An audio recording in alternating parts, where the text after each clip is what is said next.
Pour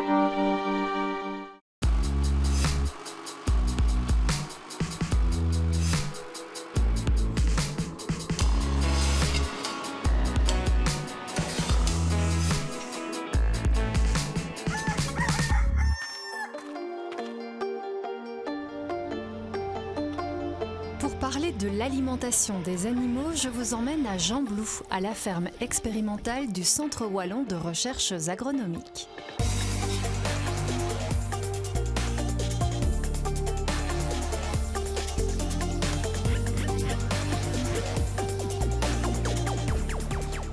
Bonjour Eric. Bonjour. Alors ici c'est une ferme particulière quand même. C'est une ferme expérimentale, en effet, oui. Il y a plusieurs types d'animaux ici. Donc on a des vaches laitières, on a un troupeau porcin et on a également des poules pondeuses. Et donc avec tous ces animaux, on fait beaucoup d'essais liés à l'alimentation, à l'optimisation de leur alimentation. Alors ici on se trouve entouré de prairies. C'est important les prairies évidemment pour les vaches. Voilà, déjà les prairies c'est très important pour les vaches. Les ruminants ont cette capacité justement de transformer les fibres en produits d'intérêt comme le lait ou la viande. Et puis il faut penser qu'au niveau de notre région wallonne, 50% de la surface agricole utile est quand même recouverte de prairies. Donc c'est une ressource importante pour notre région. Et l'alimentation, c'est un sacré budget aussi pour les agriculteurs en fait. L'alimentation est en effet un point très important pour l'agriculteur. Il faut savoir qu'elle représente en moyenne plus ou moins 50-60% des charges opérationnelles. Ah oui, quand même. Ouais. Donc c'est un des leviers majeurs sur lesquels il peut jouer quelque part pour optimiser son revenu, pour optimiser sa marge bénéficiaire. Alors ici donc on se trouve entouré de prairies. Vous faites aussi des tests par rapport à ça? Est-ce que vous semez dans... Alors on fait différents types de tests. C'est vrai qu'on travaille l'alimentation sur une large gamme de thématiques. Parce que l'alimentation, on l'a dit, elle est liée à l'économie, mais l'alimentation va être aussi liée aux performances de l'animal. Donc on va essayer d'optimiser cette alimentation, par exemple pour qu'il produise plus, pour qu'elle ait une meilleure fertilité, voire même éventuellement un meilleur bien-être. On travaille aussi sur le bien-être de l'animal. Ah oui. Un autre point qui est important, c'est l'alimentation et l'environnement. Vous savez bien que les élevages sont souvent accusés d'émissions de gaz à effet de serre, de rejets azotés.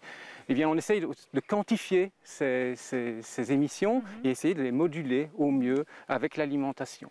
Oui. Les coproduits également, les ruminants sont capables de valoriser des coproduits. C'est un point important qu'on essaye de valoriser parce que sinon ce sont des déchets pour l'agro-industrie et nous ici ils sont valorisés quelque part en produits animaux. Et le dernier point sur lequel on travaille, c'est la relation entre l'alimentation et la qualité fine des produits. Il faut savoir que dans le lait ou dans d'autres produits animaux, il y a des choses, des composés qui sont intéressants pour la santé du consommateur et qu'on ne retrouvera pas nécessairement dans les produits d'origine végétale. Et donc là, comment les optimiser finalement? C'est des questions qu'on se pose dans la recherche pour justement valoriser au mieux nos produits animaux et redorer les productions animales. Bien, c'est intéressant tout ça. On va découvrir au fil de cette émission plusieurs recherches qui sont pratiquées ici au Centre de recherche agronomique de Gembloux. Et maintenant, on va découvrir un reportage sur la SCAM, une société coopérative qui fabrique des aliments.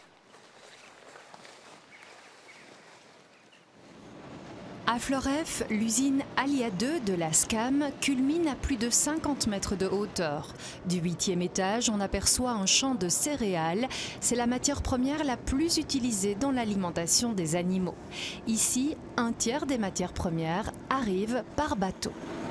Alors ici au niveau de l'usine, on travaille avec 35 grosses matières premières. Les céréales, des tourteaux, des coproduits de la meunerie ou de la midonnerie par exemple. Mais si on y ajoute tous les micro-ingrédients, les vitamines, minéraux, oligo-éléments et autres, on travaille en routine avec à peu près 100 ingrédients différents pour fabriquer les aliments composés. Et par exemple aujourd'hui on a reçu du gluten de blé, des pulpes de betterave, du tourteau de colza, des farines de pain, qui constituent quelques exemples de matières premières qu'on utilise tous les jours ici pour la fabrication d'aliments. Adapté à chaque espèce animale, l'aliment composé contient entre 15 et 20 ingrédients. Chaque semaine, les recettes sont formulées en fonction de la disponibilité et du prix des matières premières. Donc une fois que les recettes sont élaborées, l'étape de production se met en route, qui consiste à doser les différents ingrédients des aliments, les broyer et puis ensuite éventuellement les présenter en farine ou les présenter en granulés pour obtenir ce qu'on appelle un aliment composé, qui est un aliment équilibré et qui procure la meilleure efficacité au niveau de la ration des animaux. En 2010, la SCAM, la Société coopérative agricole de la Meuse, et la société flamande Van de Naven ont investi 15 millions d'euros dans cette usine Alia 2 et ses 3 lignes de production. On produit à peu près 210 000 tonnes d'aliments composés par an, sachant que le marché de l'alimentation animale en Belgique représente 7 millions de tonnes par an, toutes espèces confondues. Et donc on fabrique des aliments pour bovins, pour porcs, pour volailles. L'usine permet aussi de fabriquer des aliments à la carte, à la demande des éleveurs. C'est le cas de 15% des aliments fabriqués à Floreffe.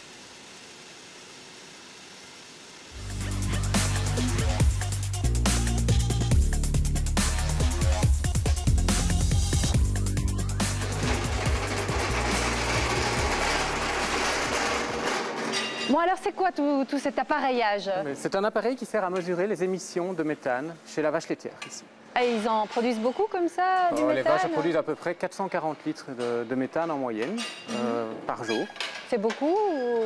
Ça représente quand même une certaine proportion des gaz à effet de serre. L'agriculture en région wallonne est responsable de 9% des gaz à effet de serre émis. Oui. Et il faut considérer qu'à peu près 40% c'est 9%, donc à peu près 3% du réchauffement climatique ici est occasionné par le méthane émis par les bovins. C'est ça. Alors là, donc on voit la vache qui a déjà tout l'appareillage. Comment ça se passe en fait? Comment ça se passe? Tout d'abord, il faut savoir que le méthane, il est éructé, donc il est émis en grande partie par la bouche et les naseaux de l'animal. Donc à chaque fois que de l'air est émis, eh bien l'air est aspiré par tous les systèmes de tubulure au niveau de bonbonnes qui sont mises sur le dos de l'animal, qui sont sous vide. Donc il y a une aspiration de cet air. Et puis nous, après une période de 24 heures, on prendra cette bonbonne, on ira au laboratoire, on analysera le gaz qu'elle a émis. Ah oui, d'accord. Et ça change d'un animal à l'autre? Ça change fortement d'un animal à l'autre. La génétique est un facteur très important dans la variation d'émissions de méthane, et ainsi que l'alimentation. Ah oui, c'est ça. Donc en fonction de ce qu'elle mange. Donc d'où l'intérêt de l'étude et de savoir finalement ce qui pollue le moins? Polluer est peut-être un grand mot, parce que oui, tout est un équilibre, mais c'est certain qu'une ration plus fibreuse va générer plus de méthane, mais on remarque quand même qu'il y a des stratégies alimentaires qui permettent de fortement limiter ces émissions de méthane. Après, on dit aussi que l'élevage est important aussi pour le carbone, en fait. Voilà, c'est un équilibre. Ouais. Ici, elle émet du méthane, mais il faut savoir que les prairies, par exemple, permettent de stocker du carbone en grande quantité. Et ce stockage de carbone permet de contribuer à une récupération de 40% du carbone qu'elles émettent. Donc, quelque part, les prairies déjà compensent une bonne partie des émissions des animaux. Mais en fait, nous, on ne produit pas de méthane. Non. Il y a les ruminants. Alors les ruminants qui produisent le méthane, c'est lié en fait à leur système digestif. Les ruminants possèdent, comme leur nom l'indique, un rumen. C'est une énorme poche en amont de l'estomac, dans lequel il y a énormément de bactéries, de protozoaires, de micro-organismes divers. Et donc eux vont fermenter la fibre, l'herbe notamment, mais il y a une contrepartie à ça, c'est une émission de méthane. Et donc ce méthane provient de cette immense fermentation, mais d'un autre côté, l'animal est capable également de faire du lait ou de la viande à partir d'herbes, et ça c'est quand même intéressant. Et alors, par rapport à l'alimentation, je veux dire, vous avez vu quoi comme différence, par exemple, en fonction de ce qu'on leur donne? Alors justement, on a noté, c'est souvent une alimentation de précision, on va jouer sur de petites choses. On a montré par exemple que l'ajout d'huile de lin permet de modifier quelque part les micro-organismes qu'il y a dans le système digestif de la vache et permet de diminuer considérablement les émissions de méthane. On est sur une diminution de 15 à 20% avec un apport d'huile de lin qui en plus permet d'avoir des produits de qualité, quelque part de meilleure qualité derrière. Donc ça c'est un exemple. Il y a d'autres choses, il y a d'autres additifs alimentaires, il y a des types de rations également. Une ration plus riche en concentré aussi, mais normalement on va limiter aussi plus le méthane, ça on le note également. Bien, eh bien, merci pour ces explications. Moi, je vous propose maintenant de retrouver un reportage sur l'alimentation dans votre région.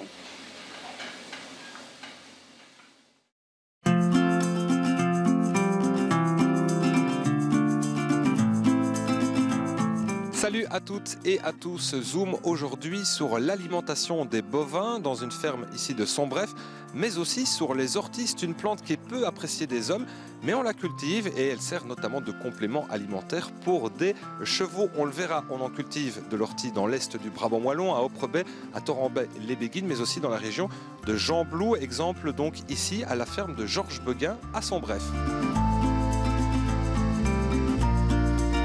Je vous propose maintenant d'aller retrouver Georges Beguin. Il est agriculteur, mais il est aussi entrepreneur. Il a développé une société de plants de pommes de terre, mais aussi il a développé une culture d'orties. Georges Beguin, je vous retrouve. Bonjour.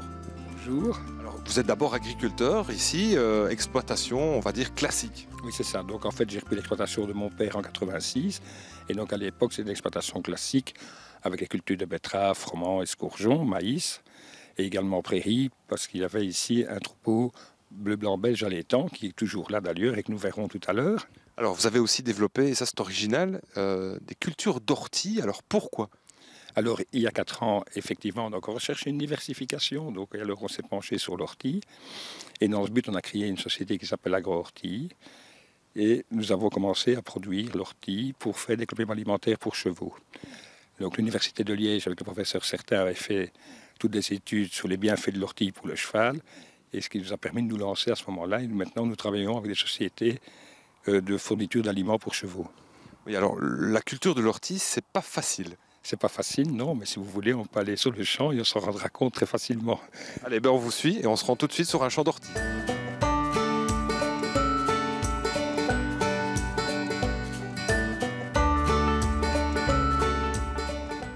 Voilà, on se trouve ici près d'un champ d'orties qui n'est pas encore très développé. Alors Georges, les orties, on en parlait, c'est difficile à cultiver. Voilà, donc ça c'est un champ qui était donc un nouveau champ qui vient d'être implanté. Il a été implanté il y a 3 semaines. Donc tout ici a été repiqué à la main. Alors les propriétés de l'ortie, on va d'abord parler du côté alimentaire. Elle en a. Oui, l'ortie est intéressante. En fait, au départ, donc on l'a fait pousser en serre. Et puis donc le pépiniériste nous livre les orties quand elles ont à peu près 5-6 cm de haut. Et puis on les repique ici dans le champ à la main. Et comme il faisait très sec, donc on a dû irriguer également pour qu'elles puissent reprendre.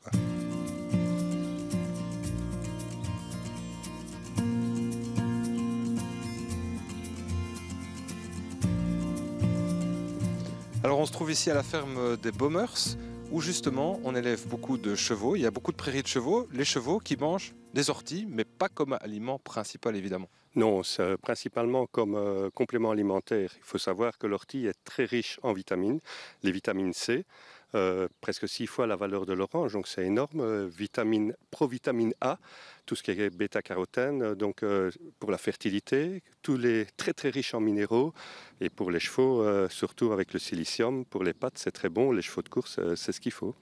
Oui, et donc on va s'intéresser maintenant à ce que mangent les bovins principalement, et pour ça on va se rendre dans une prairie de vaches.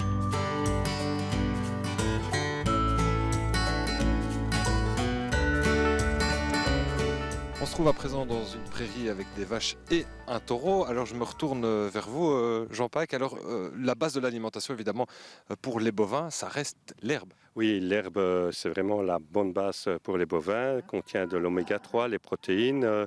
Malheureusement, cette année, il y a un peu trop de soleil, pas assez de pluie, et on manque de nourriture. On peut en parler des heures de l'alimentation en étable, mais quels sont les principaux aliments qu'on donne aux bovins ? C'est surtout des végétaux, ce n'est que des végétaux, l'herbe, du maïs, donc des pulpes, tout ce qui est pulpe de betterave, et alors des compléments riches en protéines, qui peuvent être à base de lin, à base de soya éventuellement, ou tournesol.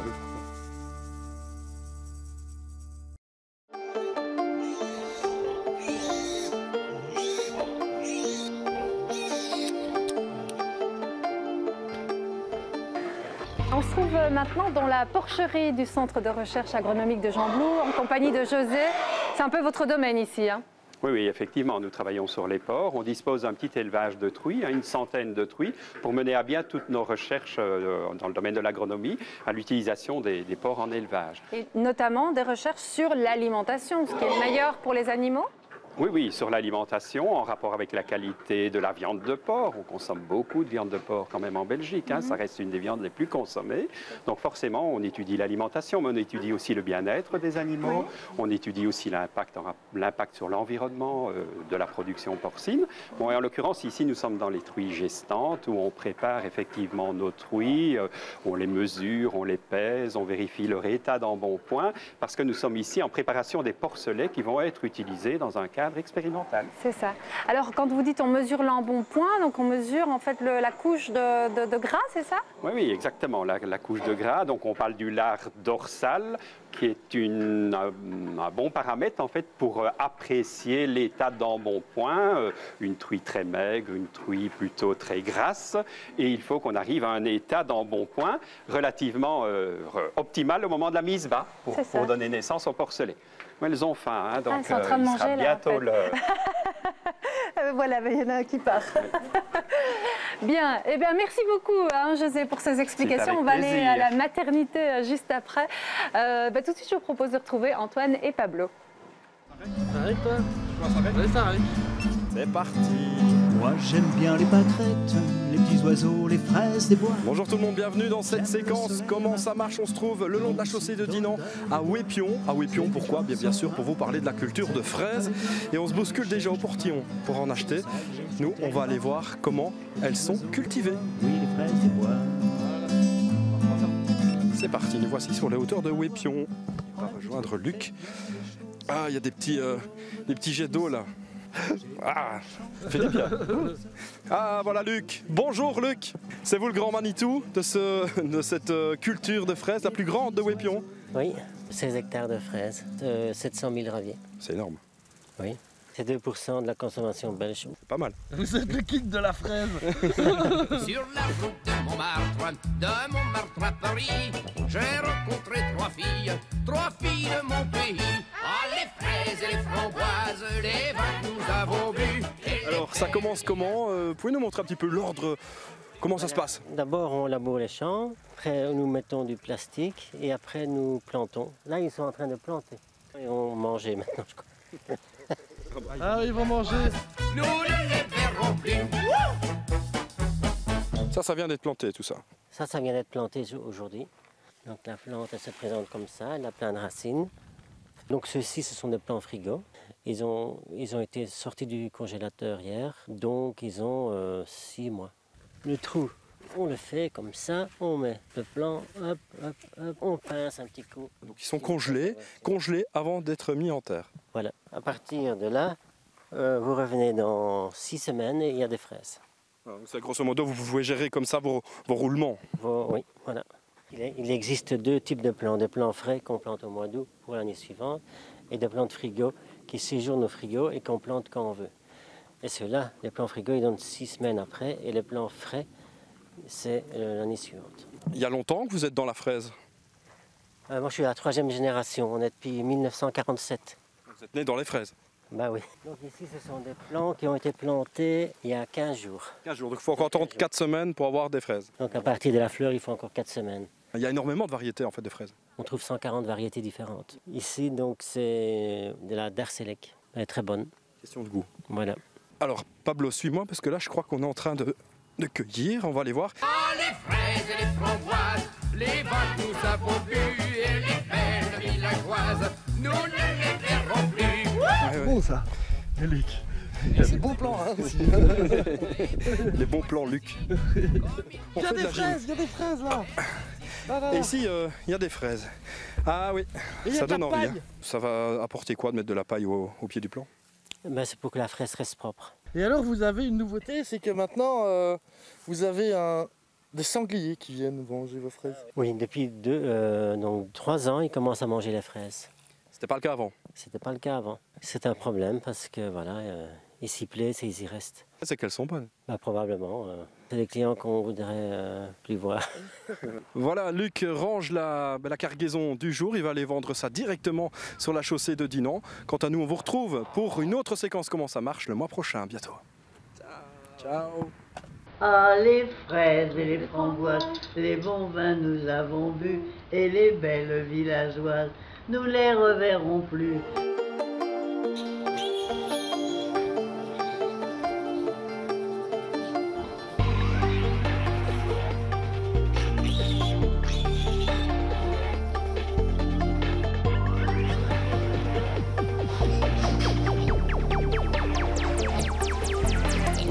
retrouve maintenant dans la maternité du Centre de recherche agronomique de Gembloux et en compagnie de Sandrine qui va nous expliquer justement un petit peu comment ça se passe la maternité ici. Oui, donc ici l'outil que nous avons au sein du CRA est constitué de 3 salles avec chaque salle 9 loges individuelles avec la truie et ses petits. C'est ça, et il y en a quand même beaucoup, hein? Oui, on peut dans certains nichés atteindre jusqu'à 20 porcelets. Ah ouais. On va dire en moyenne, normalement, on est aux alentours de 12 porcelets par truie. C'est ça. Alors, ce qui est intéressant, encore une fois, c'est que vous avez mené une étude sur l'alimentation du porcelet et des truies aussi, d'ailleurs. Hein. Tout à fait. Donc, pour l'instant, je travaille pour le projet Copropic qui vise à valoriser le marc de pomme dans l'alimentation du porc pour gérer 2 phases critiques de la production. Alors, le marc de pomme, expliquez un petit peu ce que c'est. Donc, le marc de pomme, c'est le coproduit issu de la presse des pommes. Donc tout producteur de jus ou de cidre a un coproduit dans sa production qui est constitué de la pulpe, des graines, de la peau. Et donc tout ça forme le marc de pomme que l'on sèche et que l'on peut intégrer alors par exemple dans nos alimentations. Et donc ici par exemple dans les granulés, on peut intégrer par exemple jusqu'à 10-12% de marc de pomme. Ah oui, et ça donne quoi? Ça fait quoi? Donc en fait le marc de pomme est un élément riche en fibres et en molécules d'intérêt. Les molécules d'intérêt, elles ont des propriétés telles que propriétés anti-inflammatoires, ce qui est très bon pour le transit, le tractus intestinal. Également des propriétés antioxydantes. Et donc l'effet couplé de la fibre, enfin des fibres et de ces molécules d'intérêt, nous l'espérons, seront positives et pour la truie quand elle est en gestation et au moment de sa lactation. Ça c'est une partie du projet. Ouais. Et également pour le porcelet, quand on sèvre le porcelet. Le porcelet passe d'une alimentation lactée à une alimentation riche en céréales, ce qui est un peu dommageable finalement pour son tractus intestinal. Et donc le marc de pomme pourrait avoir un effet bénéfique pour le porcelet au moment du sevrage. D'accord, et là vous êtes en train donc de faire tous les calculs pour voir si ça se vérifie, oui. C'est ça? Ouais. Donc la partie essai sur truie est menée.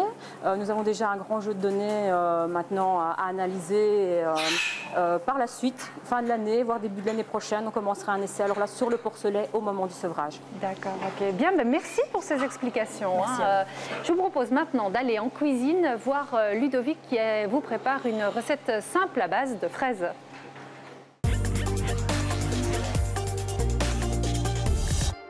Bonjour, ben voilà, c'est le moment de manger des fraises, c'est les derniers moments, dernières semaines. Donc ici on a choisi la fraise de Wépion, celle de Maxime Jamard tout particulièrement, un producteur préféré. Cette fraise est particulière parce qu'elle a vraiment ce côté goûteux, très sucré, qui est intéressant à travailler en dessert. Et aujourd'hui on va faire un dessert on ne peut plus classique, c'est un vacherin à la fraise. Ce vacherin, ben, on va le refaire un peu différemment. Moi je vais d'abord commencer par un assaisonnement à base de vinaigre de miel pour apporter un petit côté peps et relever à la préparation. Deuxième chose, un peu de poivre. Rien à faire, le poivre, en fait, le côté piquant va venir relever la fraise. 2-3 moulins à poivre, c'est suffisant. On va juste bien mélanger pour bien imbiber les fraises de tout ça. Alors très simplement, on les mettra dans le fond du plat par la suite. Qui dit vacherin dit crème chantilly. Ici on l'a fait un peu différente. J'ai fait fondre un peu de chocolat blanc et je l'ai monté avec de la crème fraîche. Pas besoin de sucre, c'est le chocolat blanc qui va venir apporter le sucre et ce sera largement suffisant vu que les fraises sont elles-mêmes bien sucrées. Pour le dressage, rien de plus simple. Je vais déposer les fraises dans le fond.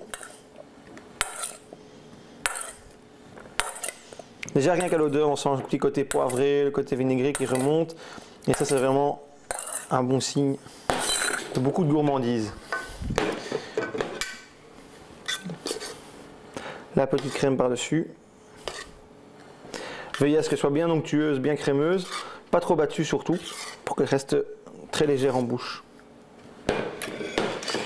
Et qui dit vacherin dit le biscuit, et tout particulièrement c'est de la meringue. Nous ici on l'a agrémenté d'un petit peu d'estragon pour le côté un peu plus aromatique.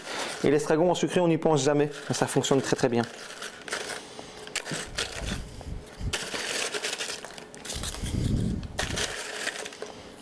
Hop, très simplement.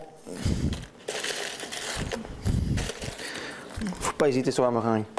Voilà, simplement ici quelques herbes par-dessus.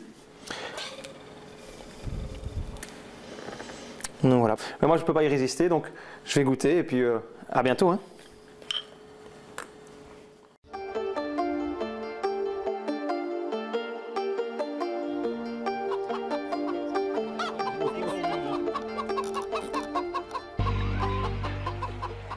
Bonjour Victoria. C'est un peu bizarre de voir en fait des poules manger du trèfle. Hein. Exactement. Alors nous nous sommes aperçus que lorsque les vaches pâturaient du trèfle violet, nous avions une qualité du lait qui était améliorée. Et donc l'idée de faire la même chose avec les poules. Ah ouais? Donc là les poules sont arrivées il y a 2 semaines chez nous. Elles pâturent donc celle-ci du trèfle violet, d'autres pâturent du trèfle blanc ou encore de la chicorée. Et donc nous allons faire quelques mesures sur les œufs pour pouvoir quantifier l'amélioration de la qualité de l'œuf grâce à ces poules dehors. C'est vraiment pour l'œuf, quoi. Exactement. En fait, pas pour la chair, c'est pas des poulets de chair. Non, non, non, ce sont des poules pondeuses. Ah oui, d'accord. Oui. Et vous pensez qu'on va pouvoir déterminer ça rapidement? Enfin, on voit. Oui, ouais. Normalement nous aurons des résultats pour cet automne ou cet hiver déjà, oui. Ah oui, c'est marrant parce que d'habitude, ça mange quand même des graines, quoi. Donc... Oui, alors elles ont aussi des graines à l'intérieur, ouais. Mais comme la poule plein air est vraiment un mode de production qui est vraiment plébiscité par le consommateur, car niveau bien-être animal, voilà, on voit les poules qui mangent à terre, qui grattent, qui sont en plein air. Ça permet d'améliorer l'œuf, mais aussi le bien-être de la poule, donc ça plaît aux consommateurs, je pense. Bien, voilà, on reviendra vers vous pour peut-être avoir les résultats. Avec plaisir. Merci beaucoup, en tout cas, de nous avoir fait découvrir ce centre de recherche agronomique de Gembloux. Quant à nous, on se retrouve prochainement pour parler du tourisme à la ferme. À très bientôt.